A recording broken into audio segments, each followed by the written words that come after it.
It's easy to see how Ricky Stanicky's basic concept, a trio of friends hire an actor to pretend to be the made-up pal they've used as an all-purpose excuse to get out of trouble for years, could make for a great comedy.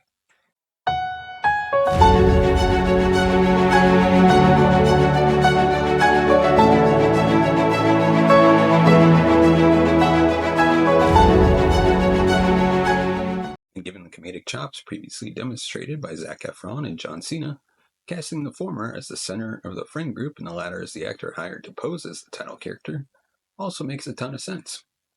Unfortunately, the result is a movie whose handful of solid laughs aren't enough to justify the remainder of its running time. As explained in flashback, Ricky Stanicky is the imaginary friend Dean, played by Efron. Wes and JT dreamed up as kids, the invented scapegoat for their collective wrongdoing and absences. Obviously, the Ricky Con hasn't been subjected to any close scrutiny, as they've somehow kept the ruse going for 25 years, despite never introducing Ricky to anyone else in their lives or presenting any photographic or video evidence of his existence. We see they have a phone for him, and they've created an Instagram account where Ricky posts images he's never in. But there's no way that would be enough to fool so many people for so long. And yes, I know I'm questioning the logic of a silly comedy from one half of the directing team behind Dumb and Dumber, and There's Something About Mary. But it'd be much easier to push such nitpicking aside if the opening scenes of Ricky Stanicky were simply funnier. After all, you can shrug off a lot more if you're laughing, but the establishing scenes are mostly a drag, while Dean, Wes, and JT come off as notably manipulative and arguably cruel, as they convince the people they love that their dear friend Ricky has cancer and is in the hospital so they can skip a baby shower for JT's own child, in order to go to a concert in Atlantic City. It'd be one thing if these guys being total selfish douchebags was the point, but it feels like director Peter Farrelly wanted to have it both ways, making the Ricky lie a humorous flaw shared by three lovable guys. But the tone feels off, the proceedings are dull, and few of the jokes land, until Cena enters the picture. As Rod, aka Rock Hard Rod, Cena parachutes in from a better, funnier movie. The WWE superstar has proven his willingness to commit and set aside any vanity in the name of comedy, and does so once more here, playing a needy, desperate legend in his own mind. Performer by trade, his act consists entirely of masturbation-themed parody songs. Ricky Stanicky is at its funniest when Cena is running through Rod's repertoire in montage, cosplaying as the pop stars he's lampooning. This is why he's in Britney Spears' drag on the poster, trailing his way into a conversation with Efron, Fowler, and Santino at a casino bar, babbling on about jizz jams and how good his Owen Wilson impression is. Cena brings much-needed laugh-out-loud energy. His character understandably makes an impression on the guys, so much so that when circumstances arise that require them to finally introduce Ricky Stanicky to their families, Rod is their first pick for the part. Rod as Ricky makes a big splash at the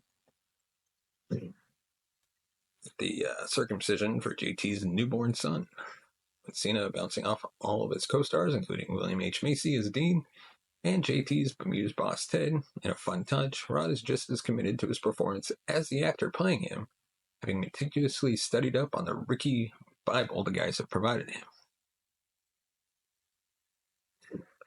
But Cena's positive impact can only last for so long, and only when he's on screen.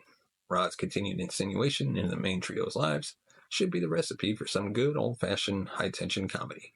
But Farrelly instead decides to follow the lead of his last two films, divisive Best Picture winner Green Book, and the Efron starring period piece The Greatest Beer Run Ever, and play things more dramatically with the results that don't pay off.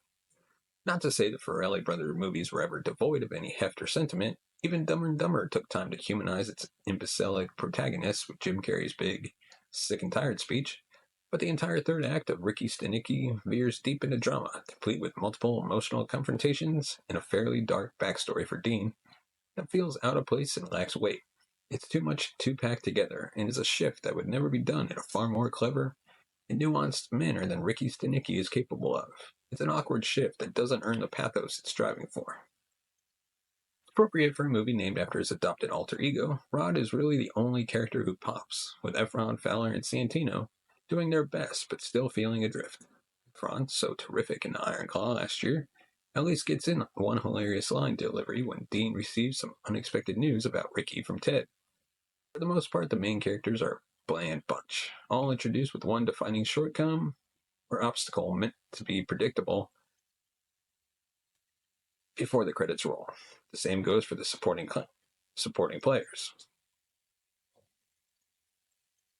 So, our final verdict: it would be great to see Peter Farrelly recapture the comedic magic he and his brothers achieved in their terrific 90s run, but he doesn't do so with Ricky Stanicky.